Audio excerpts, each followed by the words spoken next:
So when you have chord changes like this, and you do something like this,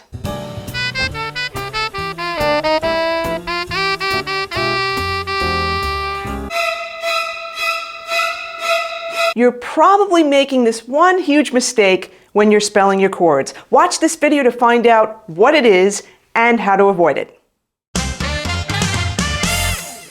Hi, I'm Donna from Donna Schwartz Music, the site to boost your performance and improvisation skills up to the next level. All right, so I'm looking at the tune All of Me, the B flat instrument part, and I see that it's in the key of D, which is 2 sharps. Now, as you heard in the beginning, I played a really bad sounding note.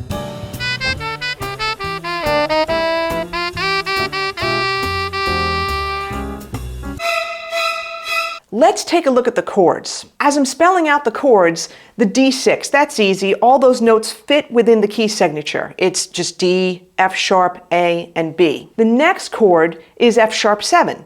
Well, where did that come from? I mean, that chord is spelled F sharp, A sharp, C sharp, and E.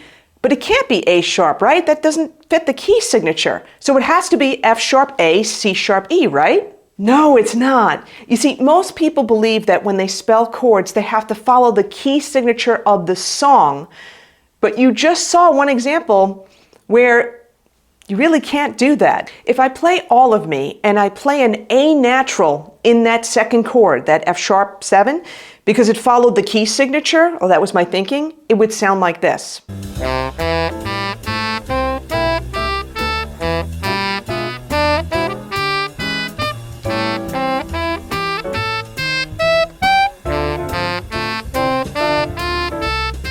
You heard that clash, right? Here's how to avoid one of the most common chord spelling mistakes. When we spell chords, we don't need to pay attention to the key signature because it's not going to help us spell that particular chord. Now, the key signature is helpful because it tells us which chords to expect, especially over certain song forms like the blues. And it keeps everyone on the same page so that we all know we're playing the same key using the same chord progressions. So when you spell chords, what you do need to do is ignore the key signature of the song and instead spell the chord from the letter name of the chord itself. So if it's in F sharp 7, I would spell the chord from the F sharp and follow the formula for dominant 7th chords. In this case, scale degrees 1, 3, 5, and flat 7.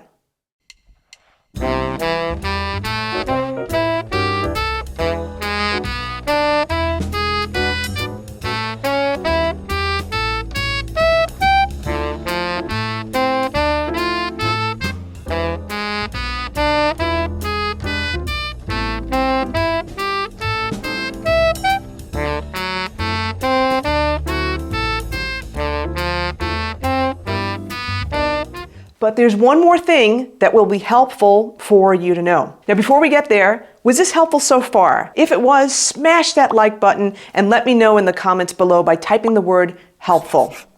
Now, this next concept will help you to spell chords easier, and this does relate to the key signature, but not the key signature of the song. It relates to the key signature of the root of the chord, the letter name. It would be incredibly helpful if you knew the key signature of that challenging chord, like the F sharp, which has 6 sharps.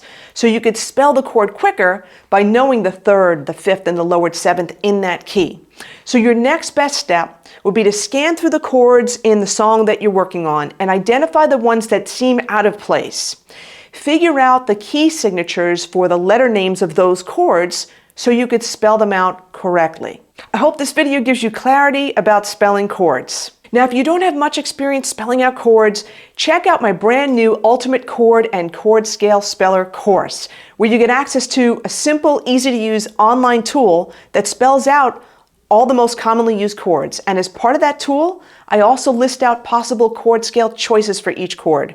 Plus, it's a bonus video on how to hear chords better, especially if you don't own a piano or a guitar. The link to enroll for the course is below. Don't forget to like this video and share it with your musician friends, and tap the notification bell so you know when new videos are out. Thanks so much for joining me. On that note, take care. Have a great day.